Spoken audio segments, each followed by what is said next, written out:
Praise the Lord. आज मनन के लिए मैं लाई हूँ प्रभु के वचन से power of the tongue, uses and misuses of the tongue या merits and demerits of the tongue या उपयोग और दुरुपयोग, जीभ के उपयोग और दुरुपयोग के बारे में आज हम थोड़ा सा मनन करते हैं वचन से। आइए हम वचन मनन करने से पहले हम वचन से पढ़ते हैं याकूब की पत्री 3 अध्याय, जिस 5 से लेकर हम 7 तक पढ़ेंगे, 12 तक पढ़ेंगे हम। वैसे ही जीभ भी एक छोटी सी अंग है और वह बड़ी बड़ी डींगे मारती है। देखो थोड़ी सी आग से कितनी बड़ी वन में आग लग जाती है। जीभ भी एक अंग है। जीभ हमारे अंग में अधर्म का एक लोक है और सारी देह पर कलंक लगाती है और जीवन गति में आग लगा देती है और नरक कुंड को आग से जलती रहती है। क्योंकि हर प्रकार के वन पशु, पक्षी और रेंगने वाले जंतु और जलचर जो मनुष्य जाति के वश में हो सकते हैं हो भी गए हैं, पर जीभ को मनुष्य में से कोई वश में नहीं कर सकता। वह एक ऐसा बला है जो कभी रुकती ही नहीं। वह प्राणनाशक विष से भरी हुई है। इसी से हम प्रभु और पिता की स्तुति करते हैं और इसी से मनुष्यों को जो परमेश्वर के स्वरूप में उत्पन्न हुए हैं शाप देते हैं। एक ही मुंह से धन्यवाद और शाप दोनों निकलते हैं। हे मेरे भाइयों, ऐसा नहीं होना चाहिए। क्या सोते कि एक ही मुंह से मीठा और खारा जल दोनों निकलता है? हे मेरे भाइयों, क्या अंजीर के पेड़ में जैतून या दाख की लता में अंजीर लग सकते हैं? वैसे ही खारे सोते से मीठा पानी नहीं निकल सकता है। देखिए यहाँ पर जीभ के बारे में किस प्रकार बताया गया है। आज हम जीभ के बारे में उसके डीमेरिट्स एंड मेरिट्स के बारे में बताते हैं। आपको मालूम है हमारे शरीर में जीभ एक छोटा सा अंग है। उसका एहसास हमें तब होता है जब उसमें छाले आते हैं या कभी गर्म चाय या पानी पी लेते हैं तो जल जाता है, तब एहसास होता है। जीभ मोटा हो जाता है, दर्द होता है, तब एहसास होता है कि हमारे मुंह में भी जीभ रहता है। जब हम बात करते हैं हमें कभी एहसास नहीं होता कि हम ये बात जीभ से करते हैं। जिस प्रकार हम सांस लेते हैं हमें एहसास नहीं होता है कि हम सांस लेते हैं, उसी प्रकार जीभ से हम किस प्रकार जीभ को हमको किस प्रकार वश में करना चाहिए। नीति वचन 13:3 में लिखा है, जो कोई मुंह की चौकसी करता है वह अपना प्राण की रक्षा करता है, परंतु जो गाल बजाता है उसका विनाश हो जाता है। देखिए यहाँ लिखा है, जो अपना मुंह की चौकसी करता है वह अपना प्राण बचाता है। यानी मुंह को बंद रखना या कंट्रोल में रखने का मतलब है जीभ को कंट्रोल करना। बातें तो हम जीभ के हिलाने से करते हैं। जीभ का सही इस्तेमाल नहीं करोगे तो हम अवश्य नरक में जाएंगे। मत्ती रचित सुसमाचार में लिखा है कि जो कुछ मुंह से निकलता है, मत्ती रचित सुसमाचार 15:18 और 19 में लिखा है, जो कुछ मुंह से निकलता है वह मन से निकलता है और वही मनुष्य को अशुद्ध करता है। क्योंकि बुरे विचार, हत्या, परस्त्रीगमन, व्यभिचार, चोरी, झूठी गवाही और निंदा मन से निकलती है। बुरे विचार जब आता है तो हम निंदा करते हैं। परमेश्वर खुद ही इतना पवित्र है। He is the author of the truth. नीति वचन 6:16 में हम पढ़ेंगे ना, तो हमको पता है कि किस प्रकार परमेश्वर 6 वस्तुओं से यहोवा बैर रखता है। आइए हम उसको थोड़ा पढ़ते हैं। वरन 7 अर्थात घमंड से, नीति वचन 6:16 उसमें लिखा है, वरन 7 अर्थात घमंड से चढ़ी हुई आंखें, झूठ बोलने वाली जीभ और निर्दोष की लहू बहाने वाली हाथ, झूठ बोलने वाले साक्षी और भाइयों के बीच में झगड़ा करने वाला मनुष्य। बिना मुंह, आपको मालूम, बिना मुंह और जीभ से झगड़ा का शुरुआत नहीं होता है। आइए हम डीमेरिट्स, उसके दुरुपयोग के बारे में पढ़ते हैं। नीति वचन 18:7 में लिखा है, नीति वचन 18:7 में लिखा है, मूर्ख का विनाश उसकी बातों से होता है और उसका वचन उसके प्राण के लिए फंदे होते हैं। और जीभ के वश 18:2 में लिखा है, नीति वचन, जीभ के वश में मृत्यु और जीवन दोनों होते हैं और जो उसे काम में लाना जानता है वह उसका फल भोगेगा। देखो, हम अक्सर जीभ से कुछ भी बोल देते हैं, लेकिन जब वह वचन पढ़ते हैं, उसकी गहराई को जानते हैं, तो हमको समझ में आता है हम सच में का हमको जीभ को कंट्रोल करना बहुत ज़रूरी है, क्योंकि वो उसका फल दोनों, मृत्यु और जीवन दोनों होते हैं। उस काम में लाना है, वह उसका फल, जो काम में, जिस प्रकार वो काम में लाएगा वो उसका फल भोगेगा। हम कभी भी इजी वे में ले लेते हैं हमारी बातचीत, हम एक दूसरे के बारे में बुराई बोलना, हम चुगली लड़ाते हैं, हम झूठ बोलते हैं। झूठ के विषय में कितना लिखा है, आप नीतिवचन 6:16 में मैं पढ़ी हूँ कि झूठ बोलने वाली साक्षी से परमेश्वर कितना चिढ़ते हैं, और अक्सर हमारे मुंह से झूठ सबसे पहले निकलता है। एक अपने आप को बचाने के लिए हम झूठ बोलते हैं। प्रभु बोलते हैं झूठ भी नरक के द्वार की ओर हमके ले जाता है, नरक की ओर हमें ले जाता है। हम अपना ये मुंह की जो दुरुपयोग है, हम अपने घर से शुरू करते हैं। जब हम बच्चे छोटे रहते हैं, हमारे बच्चे छोटे छोटे रहते हैं, हमको उतना ज्ञान नहीं था, मतलब वो एज भी ऐसा था कि उतना ज्ञान नहीं था। लेकिन जब बच्चे खाना नहीं खाएंगे, बच्चे सोएंगे नहीं, तो हम वहाँ से एक शुरुआत करते हैं झूठ का। हम बोलते हैं बेटा बिल्ली आ रही है, बेटा भूत आ रहा है, जल्दी खा। क्या हम शुरुआत झूठ से कर रहे हैं ना? क्योंकि बच्चा वो उसके कान में सुनता है कि ये झूठ है, उसके कान में जाता है ये वर्ड, लेकिन बाद में उसको ऐसे होता है कि हम पढ़ते हैं नीति वचन 12:22 में, झूठ से यहोवा घृणा करता है। और हम अपने घर में, हम अपने बच्चों को शुरुआत ही हम झूठ का नींव डाल देते हैं। घर में अगर हम हैं और बाहर कोई आता है तो हम बच्चों से कहते हैं बेटा कह दे मम्मी नहीं है, पापा नहीं है, जबकि हम घर में हैं। बच्चा वही देख रहा है, बच्चा वही सीख रहा है, और वो भी झूठ बोलना सीख जाता है। लेकिन हम उसका लेखा किसको देना पड़ता है? हम माँ बाप को देना पड़ेगा। ये एहसास हमको हमेशा याद रखना है कि हम जो रास्ता बच्चे को दिखाएंगे वो रास्ता बच्चा अपनाएगा, और अगर हम गलत रास्ता दिखाते उसका लेखा हमको परमेश्वर हमसे लेगा। यहाँ पर एक और है कि हम अक्सर प्रभु के बनाए हुए स्वरूप में, हम सब प्रभु के बनाए हुए स्वरूप में हैं, हम उसके रंग में बने हुए हैं, उसके स्वरूप में हैं। तो हम अक्सर क्या करते हैं, उनके ही स्वरूप के लोगों का हम मुँहों से हम निंदा करते हैं। हम मुँह से उनको, अगर वो ठीक से चलता नहीं है, उसका रंग पर हम खिल्ली उड़ाते हैं, अरे वो काला है, वो टेढ़ा चल रहा है, वो लंगड़ा है, उसके एक काना है। हम ऐसे ऐसे बोल के हम इंसल्ट करते हैं, अरे ये कोई रंग का नहीं, ढंग का नहीं है। हमको कभी भी ऐसा नहीं बोलना चाहिए, क्योंकि परमेश्वर का बनाए स्वरूप, परमेश्वर के स्वरूप में हर एक बनाया है। और जब परमेश्वर बनाया है उसे इतना अच्छा बनाया है, जब बनाया है तो परमेश्वर ने बोला है ये अच्छा है। तो हम कौन होते हैं उनके रंग पर बोलने के, उनके चाल चलन पर निंदा करने के, उनके खिल्ली उड़ाने का हमको कोई हक नहीं बनता है। ये सब का लेखा हमसे लेंगे। हमको अपने मुंह की कंट्रोल करना चाहिए, हमको अपने जीभ का कंट्रोल करना चाहिए, क्योंकि अगर हम किसी का खिल्ली उड़ा रहे हैं तो ये समझिए कि हम परमेश्वर के खिल्ली उड़ा रहे हैं।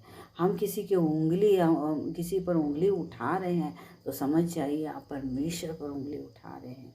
प्रभु कहता है कि वो वचन में ये लिखा है कि इनके चित्र भी उनके हाथों में अंकित है। हमारे सब चित्र उनके हाथों में अंकित है, चाहे वो रंग के, बेरंग के क्यों ना हो, बेढंग के क्यों ना हो, लेकिन परमेश्वर के हाथों में हर एक का चित्र अंकित है, और उनके बाल सब गिने हुए हैं। हम कौन होते हैं उनके ऊपर खिल्ली उड़ाने वाले, उनके ऊपर हंसी उड़ाने वाले? हमको कभी नहीं उड़ाना चाहिए। ये भी नहीं बोलना चाहिए अरे ये मोटा है, भैंसा है, गधा है, ऐसे कभी हमको बोलना चाहिए। हम अक्सर अपने घर में भी मैं जब प्रभु में आने से पहले मैं नादान थी, मुझे कोई गाइड भी नहीं करा था। मैं अपने बच्चे को, जब छोटा था मेरे दोनों बच्चे, तो मैं उनको हमेशा बोलती थी गधा है, गधा है, गधा है, तू गधा है, रे मूर्ख है, ये बेवकूफ़ है, गधा है। बाद में जब वचन पढ़ने लगी तो मुझे एहसास हुआ कि ये तो बोलना ही नहीं चाहिए हमको, क्योंकि जब हम जो जो मुंह से जो बोलते हैं वो होता है, वो होने को हो जाता है। लेकिन ये हमको कोई गाइड करने वाला नहीं था। आज कोई बोलता है तो मैं उनको बिल्कुल सतर्क करती, अपने मुंह को लगाम दो, अपनी जीभ की चौकसी करो। क्योंकि प्रभु क्या कहता है मालूम है? प्रभु वचन में क्या लिखा है? अब्राहम, पुराने नियम में हम पढ़ेंगे, प्रभु अब्राहम को क्या बोला है कि 12:3 में, जो तुझे आशीर्वाद देगा उसे मैं आशीष दूंगा, जो तुझे कोसेगा उसे मैं शाप दूंगा। भूमंडल के सारे कुल तेरे द्वारा आशीष पाएंगे। कि हम जेनेसिस उत्पत्ति 12:3 में पढ़ते तो हम कौन होते हैं उनके ऊपर हंसी उड़ाने वाले, उनके ऊपर खिल्ली उड़ाने वाले? प्रभु हम पर उंगली उठाएंगे। कौन होते हैं हम? बच्चों को कौन होते हैं बोलने वाले? मत्ती रचित सुसमाचार 5:22 में क्या लिखा है आप देखिए उसको, कि परंतु मैं तुमसे कहता हूँ, जो कोई अपने भाई पर क्रोध करेगा वह कचहरी के दंड की योग्य होगा, और जो कोई अपने भाई को निकम्मा कहेगा वह महासभा के दंड की योग्य होगा, और जो कोई कहे अरे मूर्ख वह नरक की आग के दंड की योग्य होगा। देखो, नरक की आग के दंड के लिए कौन सा शब्द है? अरे मूर्ख। मैं अपने आप को बहुत गिल्ट फील करती थी कि मैंने ऐसा क्यों मेरे बच्चों को बोलती थी, अरे तुम लोग मूर्ख है, गधा है। हम कभी अपने बच्चे को, आज मैं पश्चाताप करती हूँ, आज मैं प्रार्थना करती हूँ, प्रभु मैं जो कुछ भी बोली मैं वापस लेती हूँ और यीशु के नाम से उसे जलाती हूँ। यीशु के लहू से मेरे हर एक वचन जो तेरे अगेंस्ट में मैंने अनजाने में बोला है, प्रभु मुझे माफ़ कर, और उसको मैं यीशु के वापस लेकर यीशु के नाम से, यीशु के लहू से जलाती हूँ करके मैं बोलती हूँ। से हमको कभी भी अपने बच्चों को मूर्ख या गधा नहीं कहना चाहिए, क्योंकि हम खुद नरक के भागीदार हुए। क्योंकि जो बच्चे को प्रभु ने अपने स्वरूप में बनाया उसको हम उंगली उठा रहे हैं, उसको हम बोल रहे हैं मूर्ख। प्रभु कहता है जो मूर्ख कहेगा, बाकी निकम्मा और भाई को क्रोध करेगा वो कचहरी और महासभा के दंड की योग्य है, लेकिन जो मूर्ख करेगा वो नरक के आग के दंड की योग्य है। कितना भयानक सजा है, सोच लो। हमें कभी भी किसी को अरे मूर्ख नहीं बोलना चाहिए। और पहली दूसरी बात है, ये जो मुंह, ये जो जीभ है जिससे हम प्रभु की महिमा करते हैं, हम प्रभु को बोलते हैं, क्या हम शोभा देता है हमको उस मुंह से बुराई बोलने का? कभी नहीं। अभी हम पढ़े थे ना, वचन से लेके 14 तक लिखा है कि दूसरे दिन जब वे बैतनिय्याह से निकले तो उसको भूख लगी। वह दूर से अंजीर का एक हरा पेड़ देखकर निकट गया कि क्या जाने उसमें कुछ पाए, पर पत्तों को छोड़ कुछ न पाया, क्योंकि फल का समय नहीं था। इस पर उसने उससे कहा, अब से कोई तेरा फल कभी ना खाए। और उसके चेले सुन रहे थे। इसके बाद हम देखते हैं कि 20वां वर्ष में लिखा है, 20वां वाक्य में, कि फिर भोर को जब वे उधर से जाते थे तो उन्होंने उस अंजीर के पेड़ का जड़ तक सूखा हुआ देखा। देखो, ये एक बात है कि जो बोलता है वो होता है। तो हमको ऐसा कोई चीज़ नहीं बोलना चाहिए जो दूसरे के लिए परेशानी हो, दूसरे को हानि हो, दूसरे को दुख पहुँचे। क्योंकि अगर हमने दूसरे को कुछ हर्ट किया, क्योंकि वचन कहता है डू नॉट हर्ट अदर्स करके लिखा है, दूसरे को कष्ट मत दो लिखा है। तो उनको कोई अधिकार नहीं है कि दूसरे को परेशान करता, कष्ट देने का। क्योंकि प्रभु कहता है उसका लेखा मैं दूंगा। डू नॉट जज अदर्स बोले, तो हम लोग कोई नहीं होते कि हम उसको जज करें। तो हमको अपने मुंह की चौकसी करना चाहिए कि हम कुछ ऐसा ना बोले कि वो हर्ट होए और उसका लेखा हमको देना पड़ेगा।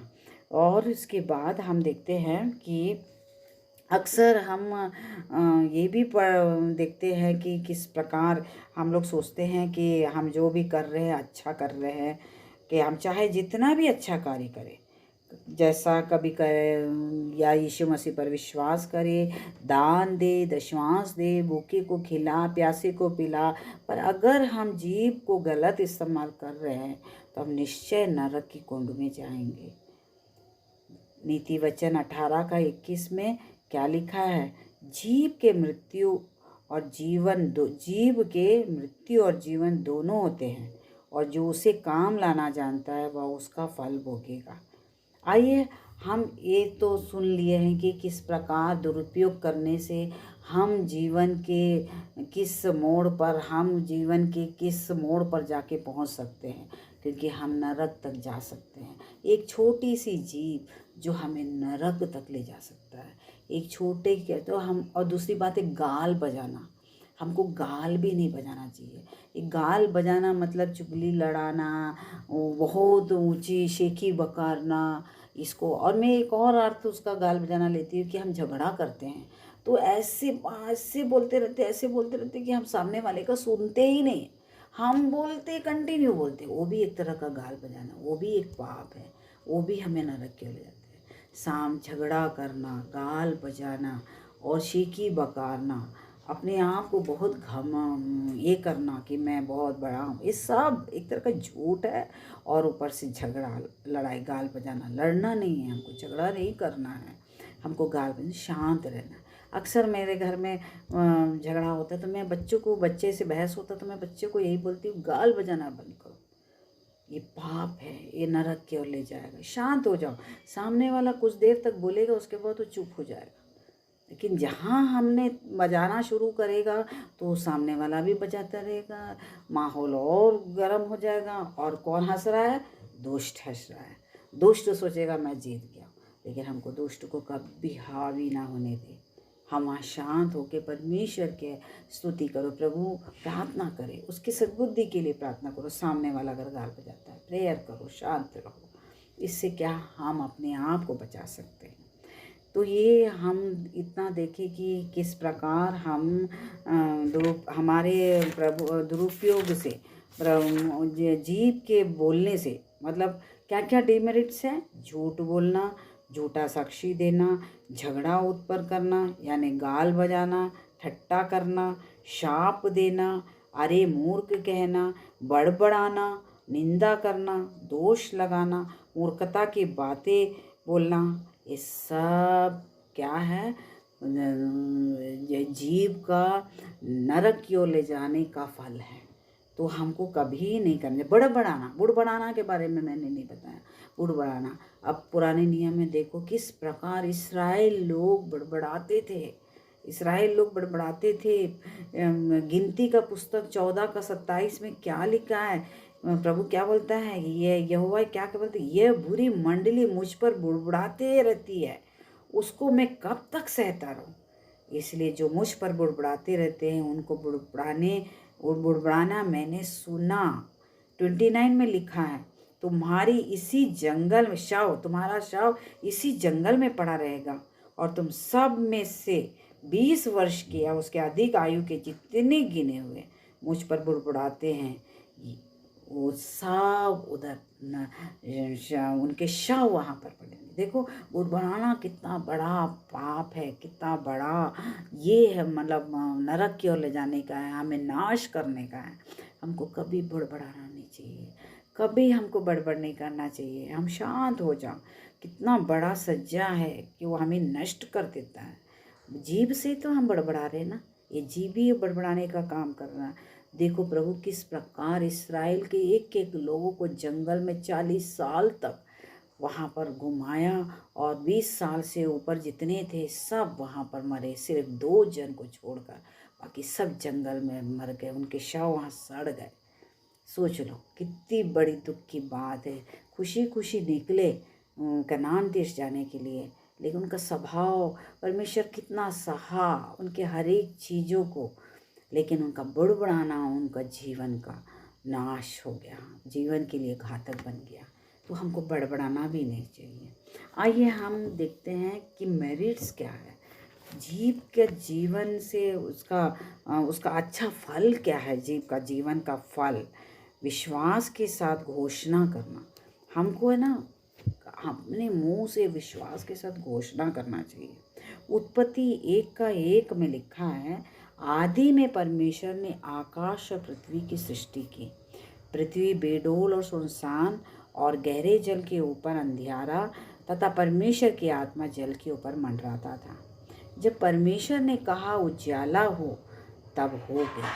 यहाँ पर हम देखते हैं कि परमेश्वर ने कहा उजाला हो, परमेश्वर ने अपने जीभ से कहा उजियाला हो, साथ घोषणा करना।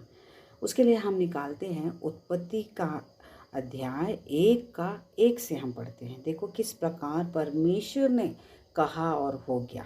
आदि में परमेश्वर ने आकाश और पृथ्वी की सृष्टि की। पृथ्वी बेडौल और सुनसान था और गहरे जल के ऊपर अंधियारा तथा परमेश्वर की आत्मा जल के ऊपर मंडराता था। जब परमेश्वर ने कहा उजियाला हो, तब उजियाला हो गया।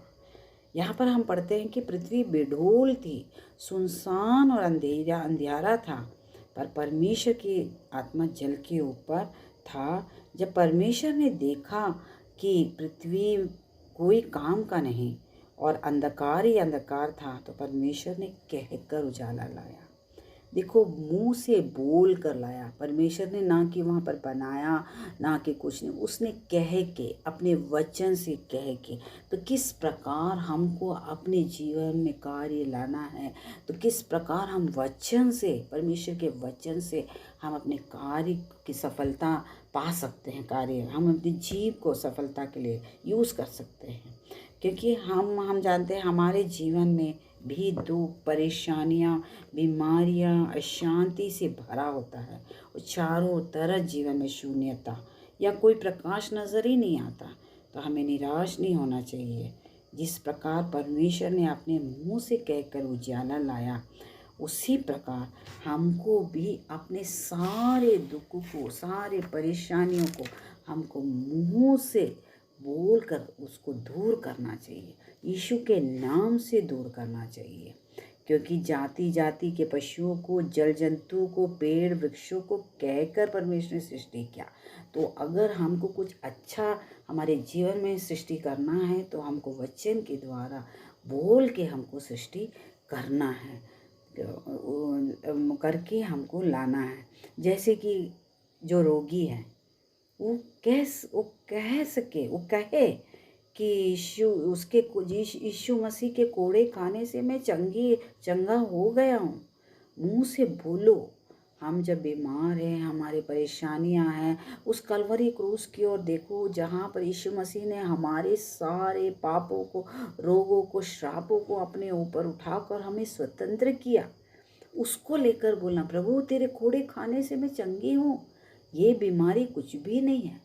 तब तुम एहसास करो, उस वचन को याद करो, जब निर्गमन में मूसा ने इस्राएल लोगों को नील नदी के पास लेके आया, फिरौन से छुड़ाकर नील नदी के पास लेके आया, और जब देखा कि सामने समुद्र, चारों ओर पहाड़, पीछे दुश्मन, और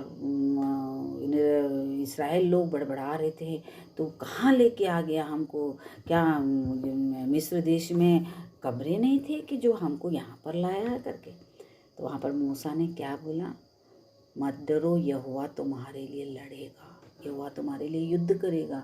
आज हमारे जीवन में दुख है, परेशानियां हैं, तो हम एक तो बोलो कि यीशु मसीह तूने सारे कोड़े सारे रोगों को अपने ऊपर ले लिया, हमें चंगा किया। उसके बाद भी अगर ये बीमारी है, तो यीशु के नाम से बोलो, पिता युद्ध करने वाला परमेश्वर तो तू यू है, तू मेरे लिए युद्ध करेगा, विजय मेरे को देगा। तो यहोवा निस्सी है, तो यहोवा राफा है, तो मेरे लिए सब कुछ करे। विश्वास के साथ घोषणा करना, यीशु के नाम से विश्वास के साथ घोषणा करना कि हमको कि प्रभु हमें चंगा करेगा, हमें ठीक करा, और मैं ठीक हो गई हूँ। ये विश्वास होना चाहिए, करना चाहिए। गरीबों को कहना चाहिए, उसके कंगाल होने से मैं धर्मी हो गई। विश्वासी जो गरीब है, विश्वासी जो निर्धन है, उसको कहना चाहिए, उसके कंगाल होने से मैं धनी हो गई। मैं यीशु के नाम से धनी हूँ, हमें कहीं कोई कंगाल नहीं हूँ। ऐसे विश्वास के साथ हमको बार बार कहना चाहिए, और विश्वास से कहे, बार बार कहे। ऐसा ना हो कि मैंने कहा और आपने बोला, और फिर बोलोगे कि आपके कहे अनुसार मैं बोला पर कुछ नहीं हुआ। क्योंकि विश्वास है, कभी क्या होता है कि हम बोलते कि तू ऐसा बोलना, वो हमारे बोलने के ऊपर रट लगा के बोल देता, लेकिन उसमें वो विश्वास की कमी। प्रभु कहता है, राई बराबर, अगर राई के दाने के बराबर वो विश्वास तुम्हारे जीवन में है, तुम एक पहाड़ को भी खसका सकते हो करके बोला, पहाड़ को भी हिला सकते हो करके। ये विश्वास होना चाहिए। ये विश्वास ही हमारे जीवन में नहीं है। हमको विश्वास होना चाहिए और परमेश्वर को पूरा सौंप देना चाहिए। परमेश्वर ने क्या बोला, cast all your problems on my shoulders बोलता है। सारे प्रॉब्लम्स को मेरे कंधे पे डाल दो बोलते हैं। हम लोग क्या करते हैं, फिर भी इसको पकड़े रहते हैं। विश्वास में कमी, हम कि हाँ नहीं हम इतना ही बोलेंगे, इसने बोला इसलिए बोला, ऐसा नहीं। मेरे बोलने से या सामने वाला बोलने के से बोलना नहीं है। विश्वास में कि प्रभु ने मेरे लिए ये सब किया है और मैं चंगी हो सकती हूँ। उस कलवरी क्रूस का दृश्य को महसूस करो, किस प्रकार यीशु मसीह ने सारी यातनाएं हमारे लिए सही, उसको हम अपने पिक्चर में बनाओ।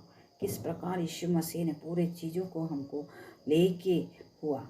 मैं अक्सर मेरे पैरों में, मेरे को घुटने में दर्द होता था, मेरे हाथ में दर्द होता, तो मैं उसको याद करती थी, उस कलवरी क्रूस की ओर चले जाती थी। उस क्रूस की ओर मेरा दृष्टि जाता था। मैं बोलती, पिता तूने मेरे घुटने का सब कोड़े तूने खाया है, तू मेरा ही कोड़े दर्द कुछ नहीं है, तूने तो मेरे लिए ज़्यादा दर्द सह लिया। तो प्रभु ये इसको मैं सह लूँगी, धन्यवाद। अब विश्वास नहीं करोगे, कुछ दिन के बाद वो दर्द भी चले जाता है, क्योंकि हमारा फोकस उस दर्द में नहीं रहता है। हमारा फोकस हमेशा उस कलवरी क्रूस की ओर होना चाहिए, जिसने हमारे सारे रोगों को, श्रापों को, बीमारों को अपने ऊपर ले लिया है। तो फिर हमको डरने की ज़रूरत नहीं है। बस एक चीज़ बोलो, तूने कलवरी क्रूस में सारे रोगों को उठा लिया और युद्ध तेरा है, विजय तू दिलाएगा। इतना बोल दो और बाकी भूल जाओ। फिर देखो परमेश्वर आपके जीवन में कैसे कार्य करता है। अगर उसके बाद भी कोई तकलीफ होता है, प्रभु को धन्यवाद दो, प्रभु तेरा अनुग्रह मेरे लिए काफ़ी है, तू मेरे साथ है ना, मेरे को वही काफ़ी है। इतना ही बोलो और धन्यवाद देते रहो, बार बार धन्यवाद देते हो कि मैं ठीक हो गई हूँ, मैं चंगी हो गई हूँ, तूने मेरा कोड़े सारे रोग को अपने ऊपर उठा लिया है। बोलते रहो, घोषणा करते रहना है, हमको घोषणा करना।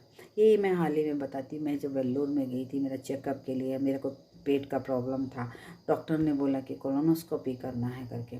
मैं वहाँ पर, मैं और अपना पति वहाँ अकेले, वहाँ पर मुझे कोलोनोस्कोपी एक बार कर चुकी थी, मुझे पता था कोलोनोस्कोपी का पेन कितना है। मैंने डॉक्टर को बोला कि प्रभु डॉक्टर ये बहुत बड़ा पेनफुल प्रोसीजर है, मैं नहीं करूँगी। तो उसने बोला नहीं, अंडर जीए आपको करेंगे, पेनलेस रहेगा, आप करा लीजिएगा। मैंने यीशु मसीह पर सौंप दिया। मेरा मन में यही एक चीज़ आया, 43 का 2 में आया, 43 का 2 मेरे मन में आया कि जब तू जल से होकर जाएगी तो मैं तेरे संग संग रहूँगा। तो मैं ये वर्ड को मैं कहती रही, प्रभु मैं अगर कष्ट से होकर भी जाएगा तो तू मेरे संग रहेगा। ये विश्वास था मेरे को। मैंने ये विश्वास, और भजन संहिता 23 का 4, तो घोर अंधकार के, मृत्यु के अंधकार से होते हुए जाएगा तो मैं हानि से नहीं डरूंगा, क्योंकि तू मेरे साथ है। ये विश्वास के साथ मैंने कोलोनोस्कोपी कराया, क्योंकि मुझे पता है ये प्रोसीजर जो एक दिन पहले जो प्रोसीजर होते हैं वो बहुत बड़े कष्टदायक होते हैं। गैस्ट्रिक लवाज देना, वो सब कंट्रोल करना बड़ा मुश्किल है। फिर भी प्रभु ने मुझे इतना हिम्मत दिया, सामर्थ्य दिया, वो प्रोसीजर को बिना पेन के पूरा कर पाई। ईश्वर को मैं इतना धन्यवाद देती, क्योंकि मैंने पूरा उन पर छोड़ दिया था। मैंने उन पर हाथ दे दिया कि मेरे वचन से याद करी कि जब तू जल से होकर जाएगी तो मैं तेरे संग रहूँगा, जब तू नदी से होकर जाएगा वो तुझे डुबा ना सकेगा, जब तू अग्नि से होकर जाएगी तो लौ तेरे जला ना सकेगा। तो मैं ये विश्वास कि मैं परमेश्वर के सामने कितनी अनमोल हूँ वो जानता है, तो मुझे संभालेगा। ये विश्वास के साथ मैं होगी। ऐसे ही विश्वास हमारे जीवन में बनाए रखना है हमको। और 12 साल के लहू बहने वाली के बारे में हम पढ़ते हैं ना कि मत्ती रचित सुसमाचार 9वां अध्याय के 21 में क्या लिखा है कि किस प्रकार उस 12 साल से लहू बहने वाली स्त्री ने किस प्रकार चंगाई प्राप्त की। उसमें लिखा है कि वह मन में कहती थी, यदि मैं उसका वस्त्र छू लूँगी तो चंगी हो जाऊँगी। मरकुस 5:28 में लिखा है कि वह कहती थी। कहना है हमको, बोलना है, घोषणा करना है। यीशु के नाम से मैं घोषणा करती हूँ कि मैं चंगी हो गई हूँ, ऐसे बोलना है। यीशु के नाम से मैं घोषणा करती हूँ मैं प्रभु तेरी बेटी हूँ, ऐसे हमको घोषणा करना है। किस प्रकार लाजरस को प्रभु ने कह कर उठाया, कह कर जिलाया कि उठ करके पुकारा, उसने पुकार कर हे लाजर निकल आ। हमको पुकारना है यीशु के नाम से, तो शैतान भागेगा। यीशु का नाम सुनते ही भागेगा। उसकी स्तुति करते रहना है। तीसरी बात है घोषणा हुआ। दूसरी बात है कि उसकी स्तुति करना है। किस प्रकार? तो स्तुति करने से क्या होता है, विश्व की हर एक बाधाएं, हर एक शैतानी दीवारें स्तुति से टूट जाती है। तो हमको घर में स्तुति करते रहना चाहिए। 2 क्रॉनिकल 13:15 में लिखा है, दूसरा इतिहास 13:15 में, कि किस प्रकार यहूदी पुरुषों ने यहोवा की दोहाई दी जब यरोबाम की को घातक उनके पीछे थे, यरोबाम की घातक उनके पीछे थे। जैसे ही उन्होंने यहोवा की जय जयकार किया, तब परमेश्वर ने यरोबाम और सारे इस्राएल को मारा। देखो, वहाँ जय जयकार करना जरूरी है। हमसे कई बार अक्सर हम चर्च में जाते हैं, हम सभा में जाते हैं, हमारा मुंह खुलता ही नहीं है परमेश्वर की स्तुति के लिए। हमारा मुंह खुलता नहीं है, ना हमारा हाथ उठता है। कितना दुख की बात है कि हम अपने मुंह को नहीं खोलते हैं। वहाँ पर यीशु मसीह की जय बोलने के लिए भी जय का भी शब्द नहीं निकलता। उसी जगह में भारत माता बोले से तो फिर इतना ऊंची आवाज़ में जय निकलती है कि बोलो मत।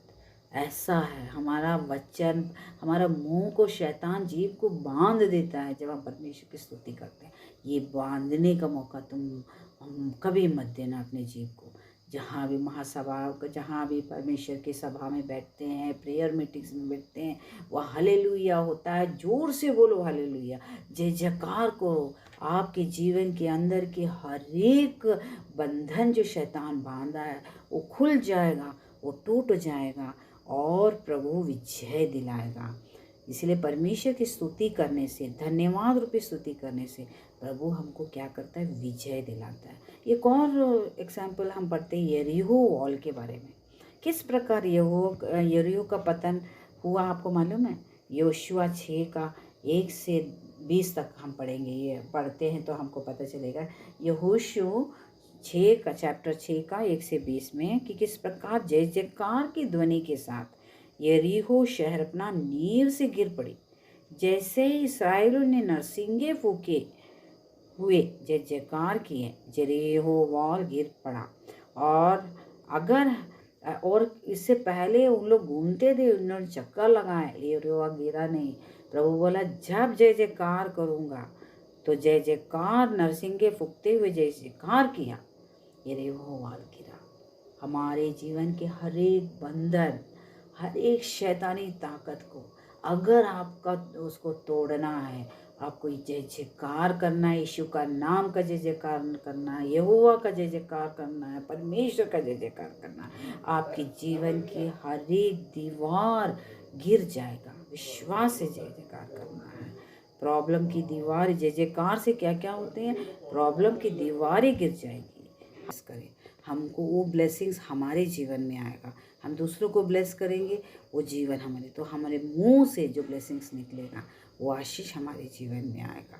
उसके बाद हम पढ़ते हैं, देखते हैं किस प्रकार जो जीभ से हमको और आशीष कैसे पड़ता है। मुंह से गुणानुवाद करना है, परमेश्वर की महिमा करते रहना है। हम वचन के पढ़ते हैं ना, भजन संहिता में हम पढ़ेंगे 51 में, कि मेरे मुंह को खोल कि मैं तेरे गुणानुवाद कर सकूं। हमको गुणानुवाद करने के लिए अपने मुंह के लिए, मुंह से गुणानुवाद, उसकी महिमा करते रहना है, उसकी प्रेरणा, सत्य बोलना, झूठ नहीं बोलना। आपको अगर एक झूठ बोलेगा तो 100 झूठ बोलना पड़ता है, और एक सत्य बोलेगा आपका स्वर्ग का द्वार आपके लिए खुला रहेगा। सत्य बोलो, सत्य बोलना, मुंह से सच बोलना सीखो, सत्य बोलना सीखो। प्रार्थना करना जरूरी है। हमें अपने जीवन में हमेशा प्रार्थना करना जरूरी है। प्रार्थना करना जरूरी है। हमारे मुंह से हम प्रेयर करें, दूसरों के लिए प्रार्थना करें, बोझ रखें, अपने घर के लिए प्रार्थना करें। ये जीभ से हमको सिर्फ प्रेयर करना है। मुंह की चौकसी करने के लिए लिखा है प्रभु कहता है मुंह की चौकसी कर, मतलब कितना बहुत बातें जो प्रभु ने हमको बताया कि हमको मुंह से, हमको जीभ को वश में करना है। स्वर्ग का राज्य का अधिकार पाना है तो हमको जीभ को अपने वश में करना है। तो इस प्रकार मैं आपको जीभ के बारे में बताई हूँ कि किस प्रकार हमें स्वर्ग ले जा सकता है, किस प्रकार हमें नरक क्यों ले जा सकते हैं। आइए हम एक बार लास्ट में कंक्लूशन में उसके पॉइंट्स को हम थोड़ा सा बता के मैं अंत करना चाहूँगी। सबसे पहले मेरिट्स ऑफ द टंग।